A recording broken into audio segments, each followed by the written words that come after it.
गुप्त नवरात्रि की तीसरी महाविद्या है त्रिपुर सुंदरी।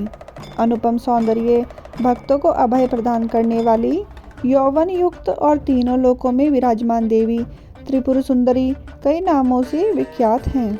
इनको ही राजराजेश्वरी, बाला, ललिता, मीनाक्षी, कामाक्षी, शताक्षी और कामेश्वरी कहा जाता है। स्त्री के सौंदर्य शास्त्र की जितनी भी उपमाएं हैं वह सभी देवी त्रिपुर सुंदरी से ही आई हैं।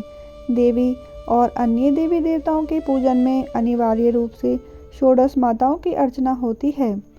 षोडश माताएं कोई और नहीं वरन त्रिपुर सुंदरी के रूप में ही एकाकार हैं। 16 का अंक इनको प्रिय है। वह 16 कलाओं की साम्राज्ञी है। अपनी सुंदरता और मोहकता से इन्होंने देवासुर संग्राम में असुरों को वश में कर लिया था। श्री दुर्गा सप्तशती में शुंभ निशुंभ वध में इनका प्रसंग आता है। देवी अपने अप्रतिम सौंदर्य की छटा बिखेरते हुए पर्वत पर विराजमान हैं। असुर मोहित हो जाते हैं। वह शुंभ और निशुंभ से कहते हैं कि आपके पास समस्त संपत्ति है, निधियां हैं। यदि यह स्त्री रूपी निधि भी आपको मिल जाए तो आप धन्य हो जाएंगे। बारी बारी से चंडमुंड देवी के पास पहुंचते हैं और कहते हैं कि आप शुंभ और निशुंभ में से किसी का वर्ण कर लो। देवी कहती हैं कि मैंने तय किया है कि जो मुझे युद्ध में परास्त कर देगा मैं उसी का वर्ण करूंगी। कालांतर में देवी से युद्ध होता है। चंडमुंड और शुंभ निशुंभ का वध होता है। सौंदर्य को निधि कहा गया है। सौंदर्य की उपमा श्री लक्ष्मी से होती है। त्रिपुर सुंदरी कमला ही है। भगवती 16 प्रकार की कलाओं, 16 प्रकार की मनोकामनाओं और 16 माताओं का प्रतीक है। सौंदर्य का अर्थ केवल रूप नहीं है, चारित्रिक गुण भी सौंदर्य भी इसी श्रेणी में आते हैं। जो हर प्रकार से सुंदर हो वही त्रिपुरारी है और वही त्रिपुरा है।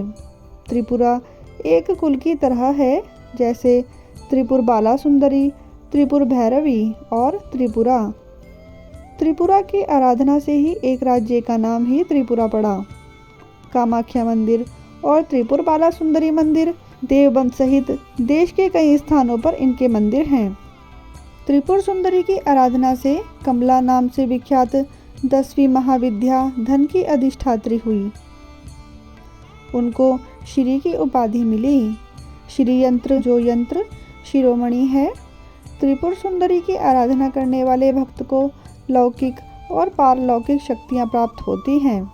तंत्र शास्त्र में मारण, मोहन, वशीकरण, उच्चाटन और स्तंभन की महत्ता है, अर्थात शमन और दमन करने की शक्ति है। देवी शास्त्र में यही शक्तियां कही गई हैं। अब इसका अर्थ समझें। यह केवल तांत्रिक विद्या नहीं है। मोहक वाणी हो, मधुर हो, दूसरों को वशीभूत करने वाली हो, कटु ना हो, जिसको सुनकर सभी प्रभावित हों, यह पहला सौंदर्य है। दूसरा सौंदर्य कर्म कर्तव्य निष्ठ हो, कर्म श्रेष्ठ हो, कर्म ऐसे हों जिनसे सभी का उद्धार हो, कर्म मोक्षदायिनी हो और जीवन के बाद भटकना ना पड़े। तीसरा सौंदर्य दैहिक, दैविक और भौतिक पदार्थों से इतर सौंदर्य है। इसी में रूप है, जय है, यश है और शत्रुओं का शमन है। शत्रु कब बनते हैं? कटुता से, कलेश से, उपेक्षा से और ईर्ष्या से। इसका शमन करना ही सौंदर्य है। देवी भगवती कहती हैं कि जो इन सब से ऊपर उठ जाता है वही अप्रीतम सौंदर्य का स्वामी होता है। वह शताक्षी है, यानी 100 आँखों से देखती हैं। वह कामाख्या है, यानी काम को नियंत्रित करती हैं। वह राजराजेश्वरी है, यानी राजसत्ता को कुशल नीतियाँ प्रदान करती हैं। इहलोक और परलोक की हर सत्ता सौंदर्यमय हो, यह देवी का संदेश है। देवी शांत मुद्रा में लेटे हुए सदाशिव की नाभि से निर्गत कमल आसन पर विराजमान हैं। चतुर्भुजी हैं। भुजाओं में देवी पाश, अंकुश, धनुष और बाण हैं। देवी के आसन को ब्रह्मा, विष्णु, शिव तथा यमराज अपने मस्तक पर धारण करते हैं।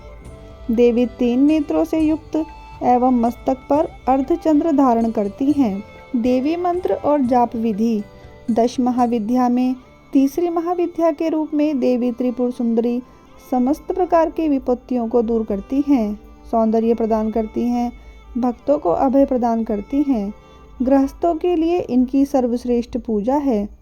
त्रिपुर सुंदरी की पूजा के लिए ओम श्रीम ओम या फिर ओम ह्रीम श्रीम त्रिपुर सुंदरिये नमः की 5 मालाएं करें।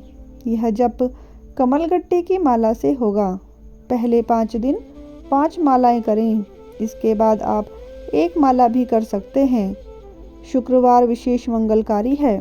पौराणिक मान्यताओं के अनुसार देवी त्रिपुर सुंदरी की उत्पत्ति का रहस्य जो कि बताया गया है वह यह है कि सती वियोग के पश्चात भगवान शिव सर्वदा ध्यान मग्न रहते थे। उन्होंने अपने संपूर्ण कर्म का त्याग कर दिया था, जिसके कारण तीनों लोकों के संचालन में व्याधि उत्पन्न हो रही थी। उधर तारकासुर ब्रह्मा जी से वर प्राप्त कर लिया था कि उसकी मृत्यु शिव के पुत्र द्वारा ही होगी।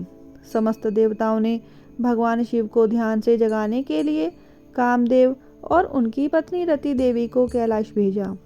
कामदेव ने कुसुमसर नामक मोहिनी बाण से भगवान शिव पर प्रहार किया। परिणाम स्वरूप शिवजी का ध्यान भंग हो गया। देखते ही देखते भगवान शिव के तीसरे नेत्र से उत्पन्न क्रोध अग्नि ने कामदेव को जलाकर भस्म कर दिया। कामदेव की पत्नी रति द्वारा अत्यंत दारुण विलाप करने पर भगवान शिव ने कामदेव को पुनः द्वापर युग में भगवान कृष्ण के पुत्र रूप में जन्म धारण करने का वरदान दिया और वहां से अंतर्ध्यान हो गए। सभी देवताओं और रति के जाने के पश्चात भगवान शिव के एक गण द्वारा कामदेव की भस्म से मूर्ति निर्मित की गई और उस निर्मित मूर्ति से एक पुरुष पैदा हुआ। उस पुरुष ने भगवान शिव की स्तुति करी।